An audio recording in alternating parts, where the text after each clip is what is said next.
If you don't know who I am, my name is Teddie and I'm a photographer.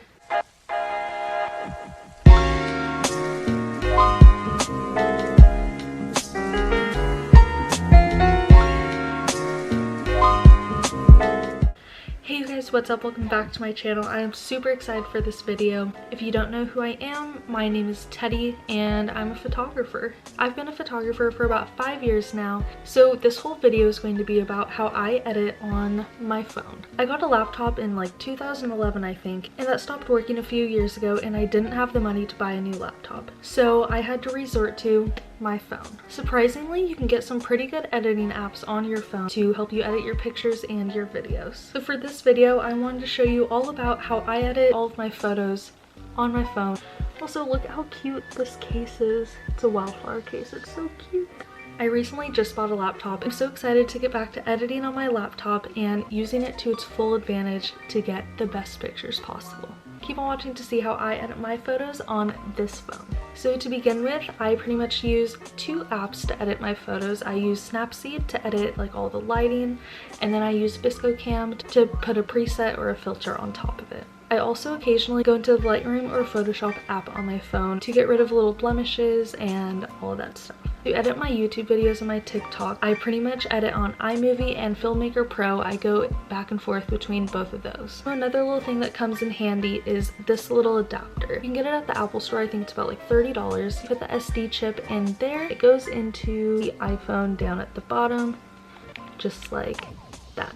Also, another really helpful and important thing is to shoot in RAW. It gives you a really wide range of being able to edit if you overexposed your photo or if it's very underexposed. And in the Snapseed app, it does a really good job. The RAW editing section thing, I don't know, but you'll see it in there once I start editing the photos. I'm going to start screen recording on my phone so you could follow along with me. Okay, so we'll start with the app Snapseed right here.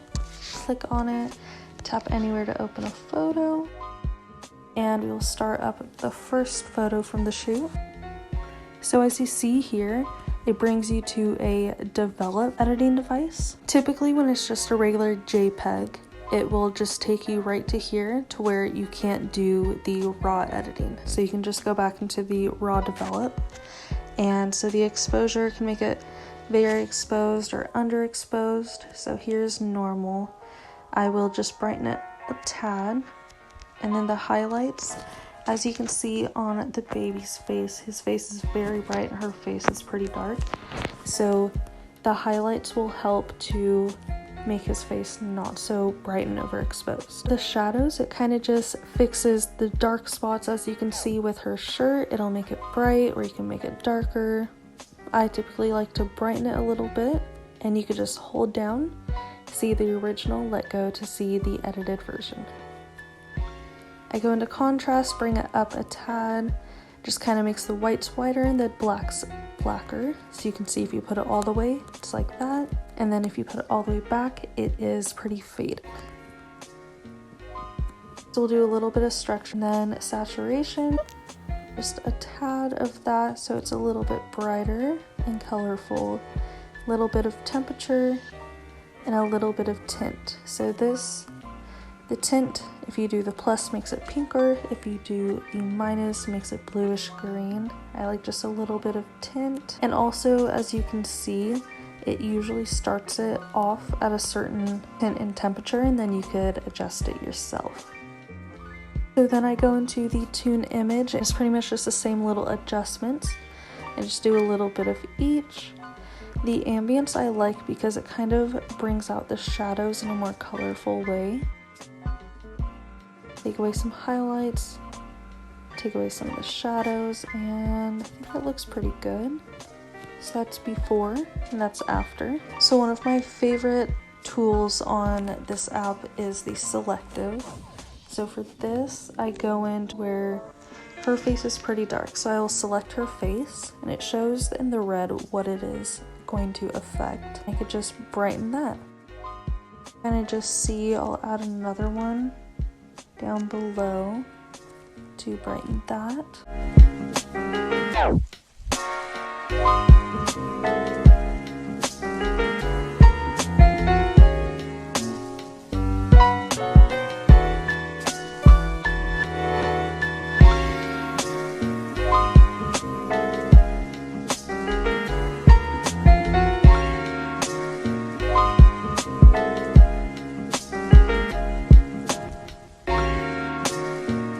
And then another thing that I like is the brush. I like to make the model's eyes kind of pop. So with him, he has blue eyes, so I will go to temperature, go to negative. So it'll automatically kind of just make them a little bit more blue. I just realized editing this that you can't really tell that I'm even coloring in his eyes because you can't even see like my finger where I'm coloring. But yeah, I pretty much just colored in his eyes with my finger, just drew over it, and it made them more blue. And then this is before and this is after. I like to add in, I go to details and I add in a tad bit of structure and about 15 to 20 of sharpening. Just makes it a little bit sharper and more clear. So then I go to export. You can do save and it'll save the original file as the new edited one, but I typically like to do save a copy, so then I can still see the before and the after. So we'll go in and go to the next photo.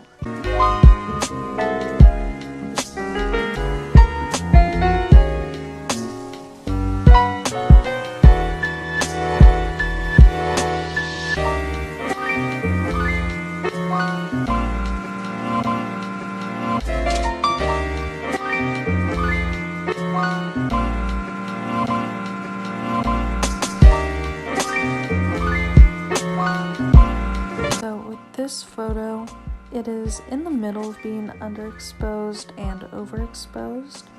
I think that it's a little bit more overexposed, so I'm going to bring it down a little bit so their faces aren't too blown out.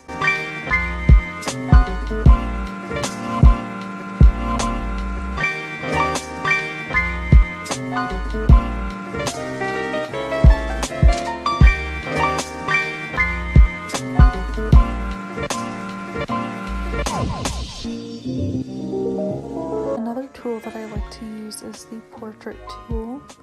It kind of just picks its own. They have different combinations and you can play around with them. There's the face spotlight where you can bring up or down, skin smoothing, and we do have the eye clarity.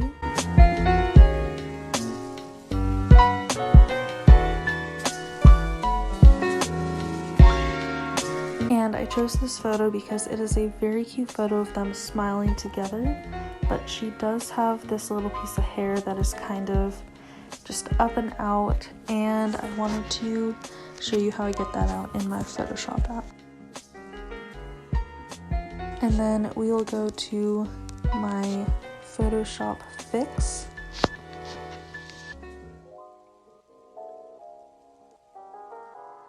We will go to the healing tool down here. You can play around with which one you like best, but I usually prefer the clone stamp. You can just go in here and you will click on a space out here on a background that you think would go well to hide that. So let me just show you. You click on that and then you just drag this and it kind of just makes it disappear, and it's the same color as the background.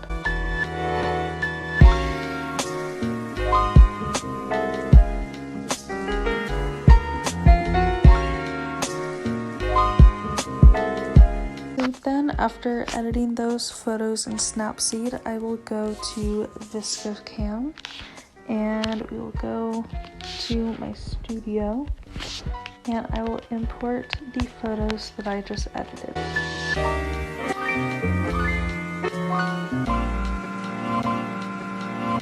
And this app has a cool for this photo filter, and you can just kind of click on all of them. And most of these always go well with the photo that you put into the app. I like this one. You can go in and adjust it. You can also go to all presets to see all of them. They do have a free version. I do pay for it. I think it might be like $20 a year, which isn't too bad, and you get all of these filters.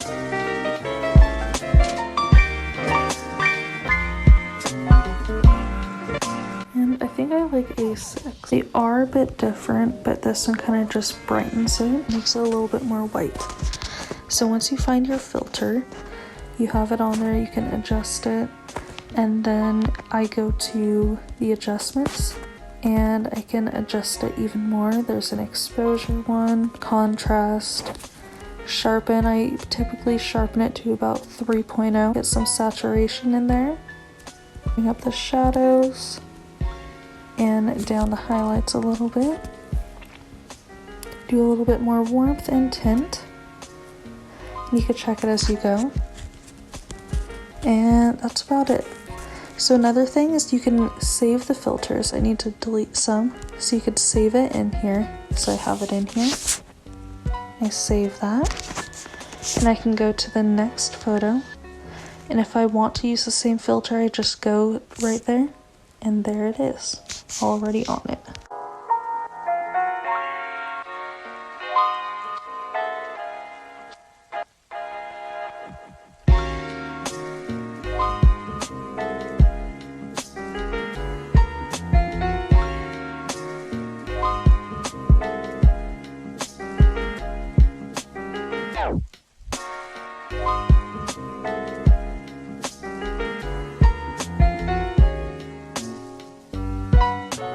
Make sure you like and comment if you like this video and if it helped you.